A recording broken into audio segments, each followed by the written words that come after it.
अस्सलाम वालेकुम वरहमतुल्लाहि वबरकातुहू। Dear students, I am your physics teacher Mohammad Waqas Amin. तो कैसे हैं आप लोग बेटा? उम्मीद करता हूँ कि आप सब खैरियत से होंगे। आज बेटा हम चैप्टर नंबर 3 स्टार्ट करने जा रहे हैं, एंगुलर डिस्प्लेसमेंट। तो एंगुलर डिस्प्लेसमेंट को स्टार्ट करने से पहले कुछ बेसिक टर्म्स है। आई मीन एंगुलर मोशन की टू टाइप्स होती हैं। एक है सर्कुलर मोशन और एक है रोटेटरी मोशन। तो सर्कुलर मोशन क्या है? एक ऐसी मोशन है जिसमें बॉडी एक ऐसे एक्सिस के अराउंड मूव करेगी जो एक्सिस उस बॉडी से बाहर हो, आउटसाइड।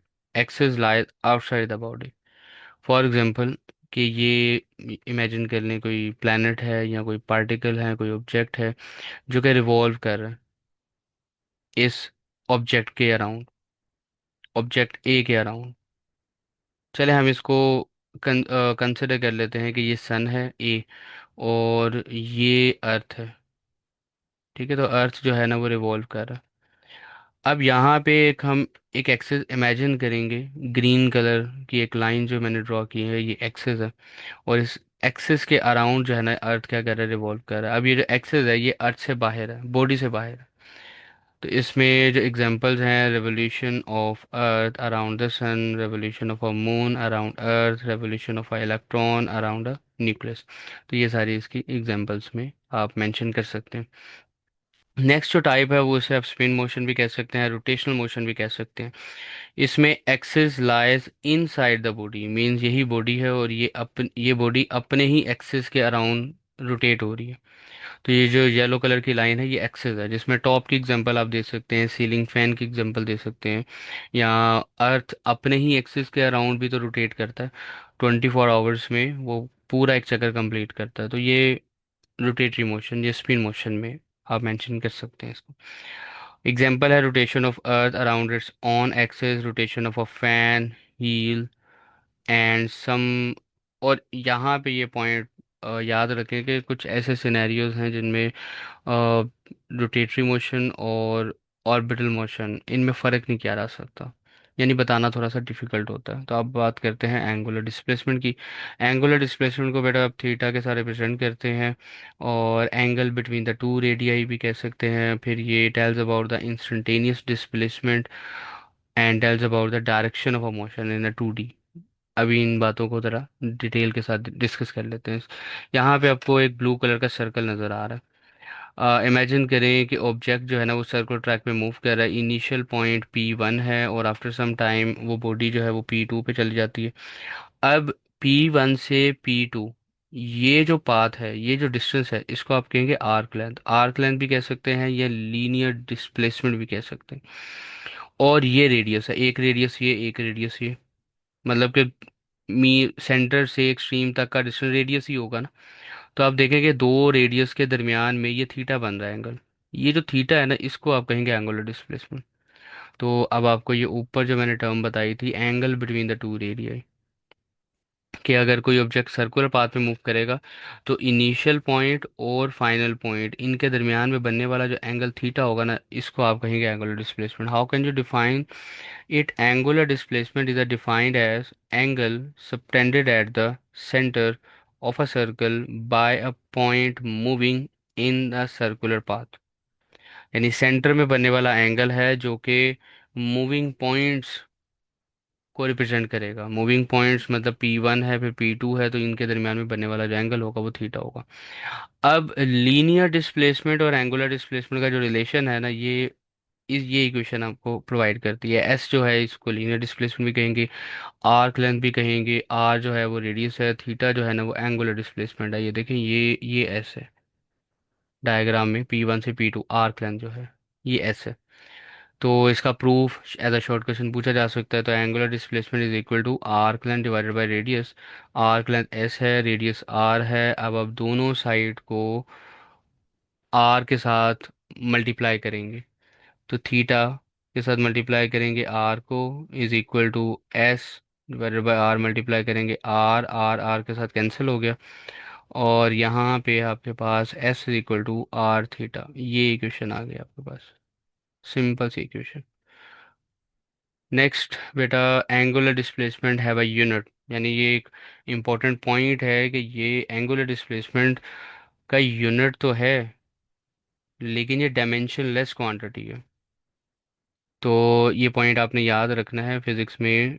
एंगुलर डिस्प्लेसमेंट वो क्वांटिटी है जो कि डायमेंशन लेस है, अदरवाइज ऐसा होता नहीं, जिसके यूनिट होते हैं उसके डायमेंशन भी होते हैं, लेकिन इनको आप सप्लीमेंट्री या ज्योमेट्रिकल फिजिकल क्वांटिटीज भी कहते हैं। एंगुलर डिस्प्लेसमेंट ये हमने चैप्टर 1 में पढ़ा था ना, थीटा, एंगल, थीटा और एक टी रेडियन भी था, यूनिट था। एक ये प्लेन एंगल में आता था, और एक स्पेस या 3D एंगल हमने पढ़ा था, रेडियन और स्टी रेडियन। इस ये थीटा था, इसको इसका यूनिट हमने रेडियन पढ़ा था। और एक 3D में सफ़ेयर में जो एंगल बनता था वो स्टी रेडियन था। तो ये तो दो फिजिकल क्वांटिटीज़ हैं, इनके यूनिट्स तो हैं, लेकिन ये डायमेंशनलेस क्वांटिटी है, डायमेंशन नहीं होती इनकी। अब बेटा, अगर तो कोई बॉडी क्लॉकवाइज डायरेक्शन में मूव करे तो उसका जो एंगुलर डिस्प्लेसमेंट होगा उसको हम नेगेटिव कंसिडर करेंगे, और जो एंटी क्लॉकवाइज होगा वो पॉजिटिव करेंगे। अब क्वेश्चन ये ऐसा क्यों है? क्योंकि बेटा जितनी भी नेचुरल मोशंस हैं वो सारी की सारी एंटी क्लॉकवाइज हैं। अर्थ रिवॉल्व करता है एंटी क्लॉकवाइज, अर्थ रोटेट करता है एंटी क्लॉकवाइज, जितने प्लैनेट्स हैं जितने स्टार्स हैं वो सब के सब एंटी क्लॉकवाइज डायरेक्शन में रोटेट करते हैं। इवन के मुस्लिम खाना काबा का तवाफ भी एंटी क्लॉकवाइज डायरेक्शन में ही करते हैं। तो नेच यूनिवर्सल जो नेचुरल मोशन है वो एंटी क्लॉकवाइज है, तो इसलिए हमने उसको इसके साथ रिलेट किया कि एंटी क्लॉकवाइज में जो डायरेक्शन होगी वो पॉजिटिव होगी, और जो क्लॉकवाइज डायरेक्शन होगी वो नेगेटिव होगी। अब आते हैं how can we find the direction. तो by using a right hand rule, grip rule. ये देखिए, आपने फिंगर्स को कर्ल करना है in the direction of motion, यानी पार्टिकल अगर इस डायरेक्शन में मूव कर रहा है तो इसी डायरेक्शन में अपने फिंगर्स को कर्ल करना है। जो थंब होगा वो इंडिकेट करेगा एंगुलर डिस्प्लेसमेंट की डायरेक्शन को। तो आप देखें कि ये प्लेन बन जाएगा ना, ये जो सर्कल है ये एक्स वाई प्लेन, ये प्लेन सरफेस बन जाएगी। अगर आप इसको थोड़ी देर के लिए एक प्लेट एज्यूम करें, तो इस प्लेट की नॉर्मल डायरेक्शन में एंगुलर डिस्प्लेसमेंट की डायरेक्शन है। तो ये पॉइंट जो है ना, ये यहाँ पे डिस्कस करेगा। ये देखें, अगर ये डेफिनेशन पढ़ें, grab axis of a rotation in the right hand with the fingers curling in the direction of a rotation, so the thumb points in the direction of a angular displacement. तो I hope कि ये बातें आपको समझ आ गई। अब बेटा एक इम्पॉर्टेंट एमसीक्यूज है और एमडी कैट का, which one of the following can be considered as a scalar. इनमें से कौन सी physical quantity as a scalar deal हो सकती है या होती है? मोमेंटम वेक्टर है, फोर्स वेक्टर है, मोमेंट आर्म वेक्टर है, एंगुलर डिस्प्लेसमेंट क्या वेक्टर है? डायरेक्शन तो है ना इसकी। तो इसमें बेटा angular displacement is the right option, Charlie is the right option. अब क्वेश्चन है कैसे? Angular displacement as a scalar भी डील हो सकता है, एज अ वेक्टर भी डील हो सकता है। अब ये कब वेक्टर होगा कब स्केलर होगा, ये ज़रा देखते हैं। तो वेक्टर कब होगा? At a small angles. कितने स्मॉल एंगल्स होने चाहिए? थीटा लेस देन 10 डिग्री होना चाहिए। ऐसी सिचुएशन में ये वेक्टर डील होगा। क्यों वेक्टर डील होगा? क्योंकि बेटा वेक्टर एडिशन रूल फॉलो हो जाएगा, ए प्लस बी करें और फिर बी प्लस ए करें, दोनों के रिजल्ट क्या होंगे? सेम होंगे। अगर दोनों के रिजल्ट सेम होते हैं तो फिर ये वेक्टर होगा।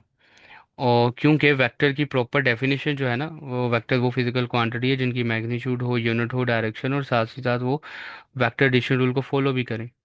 अगर वो वेक्टर एडिशन रूल को फॉलो नहीं करेगी कोई फिजिकल क्वांटिटी, तो फिर वो वेक्टर नहीं होगी, फिर वो एज अ स्केलर डील होगी या फिर एज अ टेंसर डील होगी। अब टेंसर क्या है? टेंसर वो फिजिकल क्वांटिटीज होती हैं जिनकी डायरेक्शन हो लेकिन वो वेक्टर एडिशन रूल को फॉलो ना करे। लेकिन हम एफएससी पे जो है ना वो उनको एज अ स्केलर डील करते हैं। जैसे कि करंट है, डायरेक्शन तो है लेकिन वेक्टर एडिशन रूल को फॉलो नहीं करता वो, तो हम उसको एज अ स्केलर डील करते हैं। प्रेशर भी जो है ना एज अ स्केलर डील करते हैं। लेकिन हाई लेवल में जब आप जाएंगे तो फिर आप टेंसर पढ़ेंगे, जो कि एक कॉम्प्लिकेटेड सा टॉपिक है। तो अभी हम उसको नहीं यानी कि एक्सप्लेन नहीं करते, हम अपने लेवल पे ही रहते हैं। तो इस चीज़ को समझने के लिए मैं आपको एक वीडियो दिखाता हूँ, लेकिन उससे पहले ना ये एक पॉइंट भी ज़रा समझ लें कि स्केलर कब डील होगा। स्केलर होगा जब थीटा 10 डिग्री से ज़्यादा होगा। तो बड़े एंगल पे वेक्टर एडिशन रूल जो है वो फॉलो नहीं होगा। मतलब ए प्लस बी करेंगे और बी प्लस ए करेंगे तो दोनों के रिजल्ट जो है ना वो मैच नहीं होंगे। तो ऐसी सिचुएशन में फिर वो क्या डील होगा? As a scalar. और ऊपर वाले केस में वेक्टर एडिशन रूल फॉलो हो रहा था। अब मैं आपको ना इसकी एक प्रैक्टिकल एग्जांपल दिखाता हूँ ज़रा। ये आपके सामने बुक है। अब ये इसकी इनिशियल स्टेट है। अब मैं इसको ना रोटेट करूँगा। थीटा 1 थीटा 2 ये दो एंगल्स होंगे, दो एंगुलर डिस्प्लेसमेंट होंगे।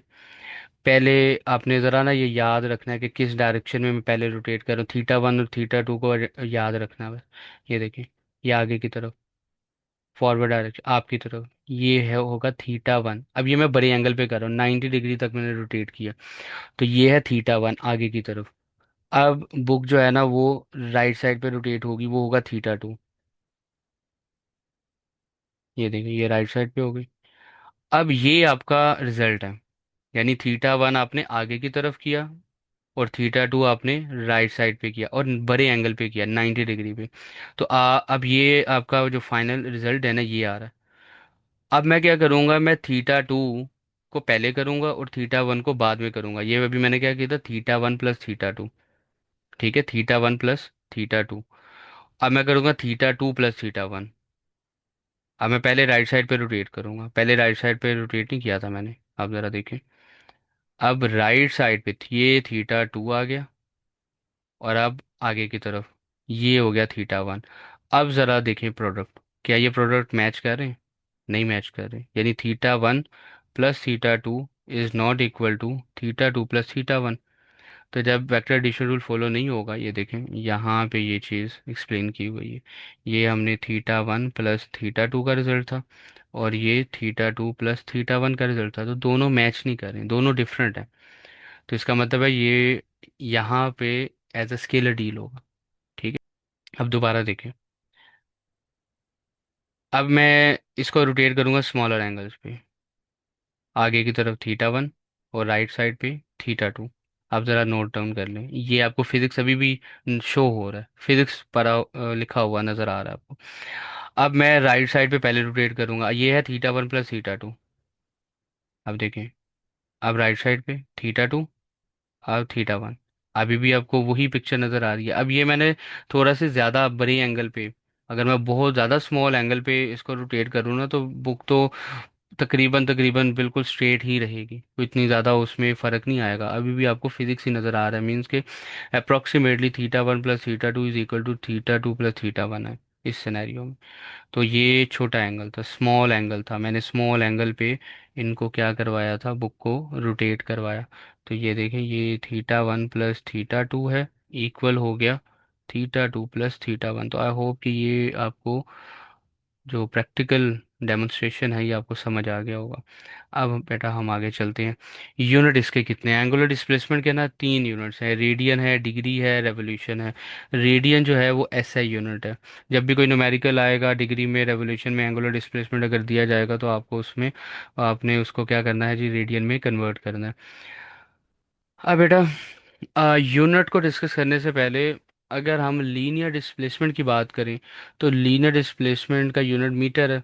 हम अगर कोई भी ऑब्जेक्ट डिस्टेंस कवर कर रहा हो या डिस्प्लेसमेंट कवर कर रहा हो, तो हम उसको मीटर में काउंट करते हैं।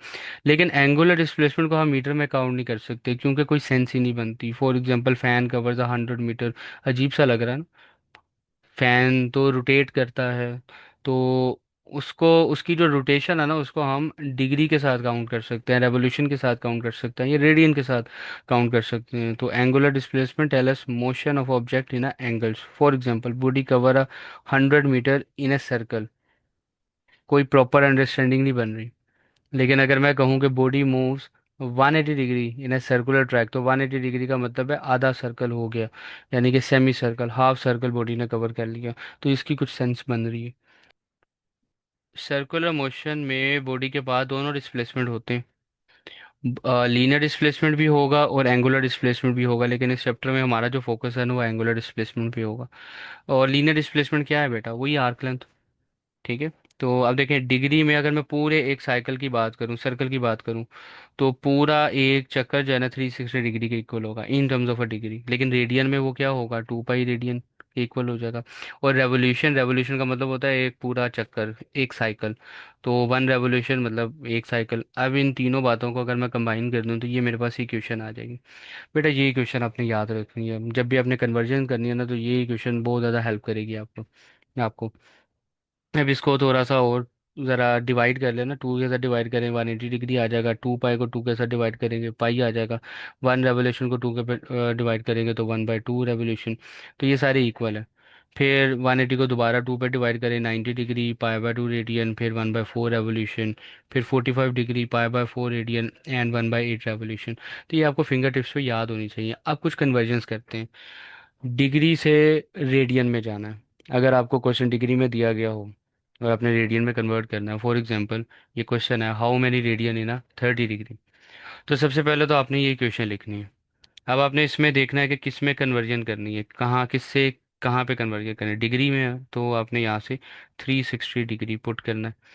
इक्वल रखना है, रेडियन में है तो 2 पाई रेडियन को इक्वलाइज कर लें यहाँ पे। अब आपको क्या चाहिए बेटा, 1 डिग्री की वैल्यू चाहिए। आपको पता होना चाहिए 1 डिग्री किसके इक्वल है। तो मैं यहाँ से 1 डिग्री एज्यूम कर, तो 360 को मुझे दूसरे पे लेके जाना पड़ेगा।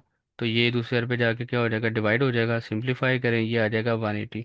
तो रिजल्ट आ गया जी पाई/180, मीन्स 1 डिग्री किसके इक्वल आ गया, पाई/180। अब मेरे पास जो क्वेश्चन था वो तो 30 डिग्री।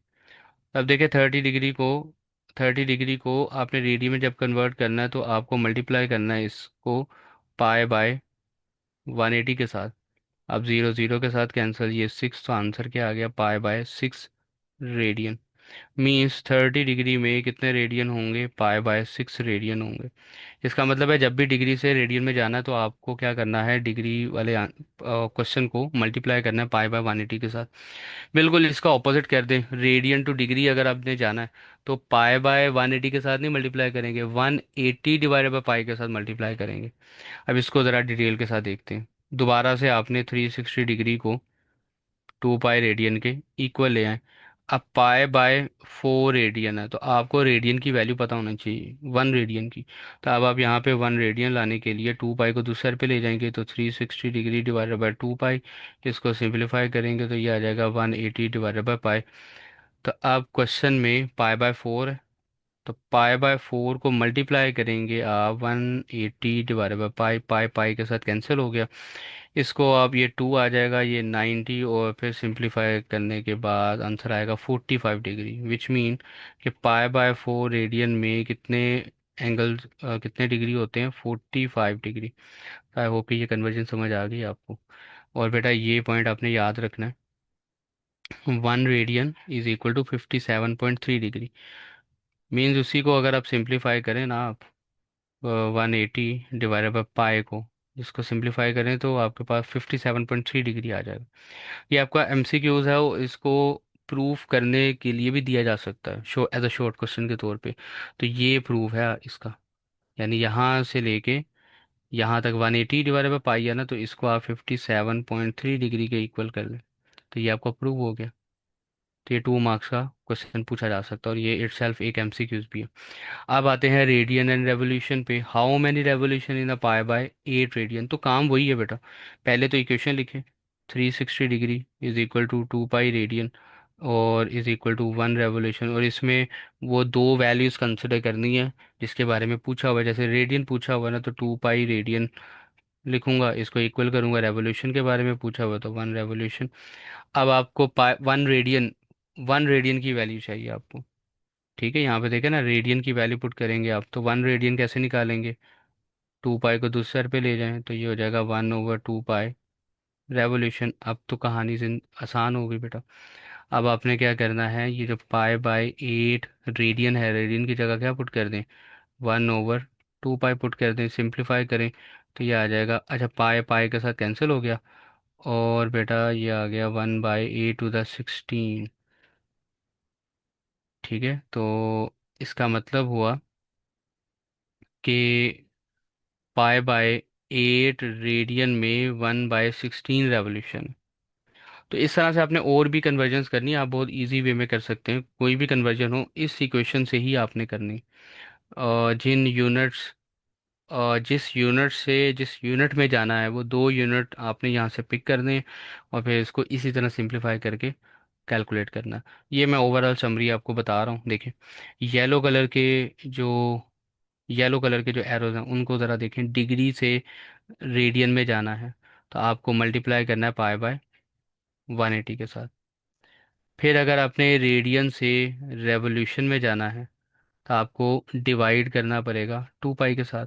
रेडियन में जो भी आपका क्वेश्चन होगा उसको 2 पाई के साथ डिवाइड कर दें तो रेवोल्यूशन आ जाएगा। फिर ग्रीन कलर के एरोस को आप देखिए, रेडियन से अगर डिग्री में जाना है तो 180 डिवाइड बाई पाई के साथ मल्टीप्लाई, और अगर रेवोल्यूशन से रेडियन में जाना है तो 2 पाई के साथ मल्टीप्लाई।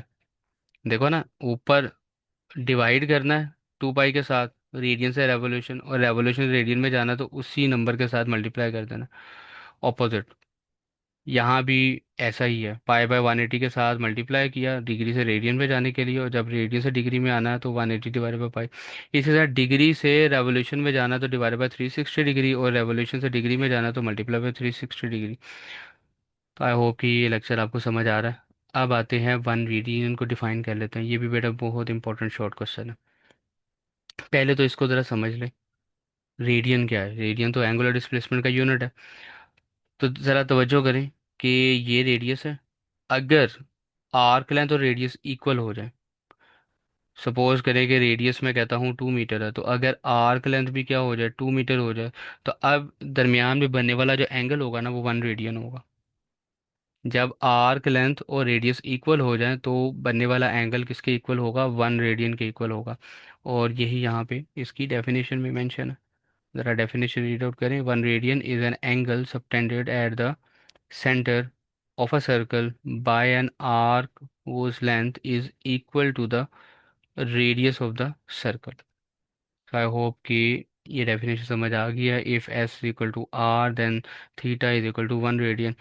अब बेटा एक MCQs करते हैं। What is the angle subtended by semicircle in a 1 radian. देखो जब सेमी सर्कल होगा, सेमी सर्कल, तो इधर 0 है और इधर क्या होता है बेटा, पाई होता है ना, या 180 डिग्री कर लें आप। तो रेडियन में आपने बताना है, तो pi pi is the right answer. Simple सा था। अब आते हैं, if a body complete 1.5 revolution,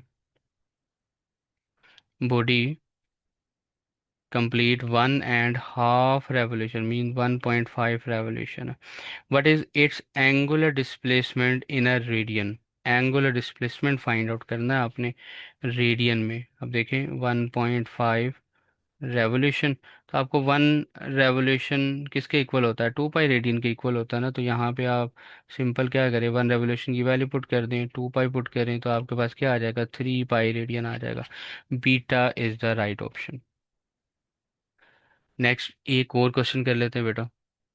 question ज़रा रीड आउट करें, बल्कि वीडियो को पॉज करें और क्वेश्चन को सॉल्व करने की कोशिश करें ज़रा। A wheel of the radius 1 metre cover, radius 1 metre है, cover an angular displacement over 180 degree, it's a linear distance. बहुत ही सिंपल बेटा, S is equal to R theta. अब देखिए आर जो है वो 1 है और थीटा क्या है, 180 मीन पाई है। तो ये पाई आ गया। आपसे क्या पूछा हुआ है, लीनियर डिस्प्लेसमेंट पूछा हुआ है, तो पाई की वैल्यू क्या होती है, 3.14 मीटर। तो this this is the right answer. फिर बेटा इसमें रेशो मेथड के क्वेश्चन भी बन सकते हैं, एमडी गेट से रिलेटेड है, S equal to R theta. अब इसमें ना आपको दो सिचुएशन दी जा सकती हैं एक जैसी। फॉर एग्जांपल आर्क लेंथ है, आपसे क्वेश्चन में कहेगा कि जी सपोज करें कि बॉडी है और बॉडी मूव कर रही है इन सर्कुलर पाथ, एक में S1 की वैल्यू दे देगा। S1 क्या है, 5 मीटर है, और इस सर्कल का रेडियस कितना है, 2 मीटर है। अब एक, अब आपने क्या किया, आपने रेडियस चेंज कर दिया। ठीक है, रेडियस क्या कर दिया, अब आपने 1 मीटर कर दिया। तो बताएं फिर अब S2 क्या होगा। अब इनमें आपने ना थीटा को सेम रखना है। ठीक है, थीटा सेम है, एंगुलर डिस्प्लेसमेंट सेम है, बॉडी रोटेट करती है, या आपको ऐसे भी क्वेश्चन दिया जा सकता है कि body move at 30 degree, 30 degree के एंगल पे रोटेट करती है। तो आर्क लेंथ 5 मीटर है और रेडियस 2 मीटर है। अब आपने रेडियस चेंज कर दिया, छोटा कर दिया 1 मीटर। तो अब उतने ही एंगल पे अगर आप बॉडी मूव करेगी तो फिर आप बताएं S2 कितना होगा, आर्क लेंथ कितना होगा। आई होप कि ये क्वेश्चन समझ आ गया। तो अब इसमें जो चीज़ सेम होगी ना उसको आपने ख़त्म करना है, ये एक रेशियो मेथड बन जाएगा।